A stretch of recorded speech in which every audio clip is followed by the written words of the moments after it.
నూతన విద్యా సంవత్సరానికి ఎంపీపీఎస్ బంజేరుపల్లి పాఠశాల విద్యార్థులను వినూత్నంగా స్వాగతం పలికారు. ఈ విద్యా సంవత్సరంలో విద్యార్థులందరికీ చక్కని విద్య అందిస్తామని, విద్యార్థులందరూ శ్రద్ధగా విని మంచి విద్యను అభ్యసించాలని, క్రమశిక్షణతో కూడినటువంటి విద్య మంచిదని మాజీ ఎంపీటీసీ జయ తెలియజేశారు. ఈ సమావేశానికి అధ్యక్షతగా బి ప్రభాకర్ రెడ్డి, ఉపాధ్యాయులు కుమారస్వామి మరియు సిఏ మమత విద్యార్థులు, తల్లిదండ్రులు, గ్రామ ప్రజలు అధిక సంఖ్యలో పాల్గొని ఈ కార్యక్రమాన్ని విజయవంతం చేశారు. మరచిపోవద్దు జన్మను ఇచ్చిన తల్లిని ఏనాడు, ఆ తల్లి లాంటిదేరా సర్కారు బడిని మరచిపోకు ఎన్నడు. గుర్తు పెట్టుకో చిన్ననాటిని సర్కారు బడినెప్పుడు, రొమ్ము పంచిన అమ్మ ప్రేమతో రమ్మంటోంది ఇప్పుడు.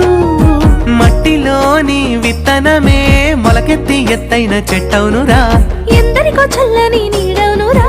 ఆ తీరుగా సర్కారు బడి కొరకు నీ వంతు బాధ్యత అందించరా. సేవా భారత్ సభ్యుని వైసాగరా. మరచిపోవద్దు జన్మను ఇచ్చిన తల్లిని ఏనాడు, ఆ తల్లి లాంటిదేరా సర్కారు బడిని మరచిపోకు ఎన్నడు.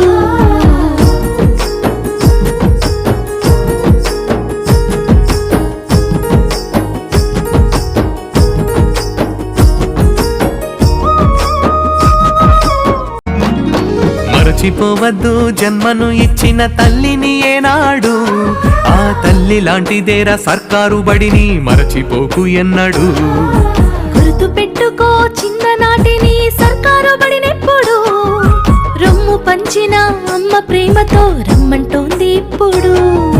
మట్టిలోని విత్తనమే మొలకెత్తి ఎత్తైన చెట్టవునురా, ఎందరికో చల్లని నీడవునురా.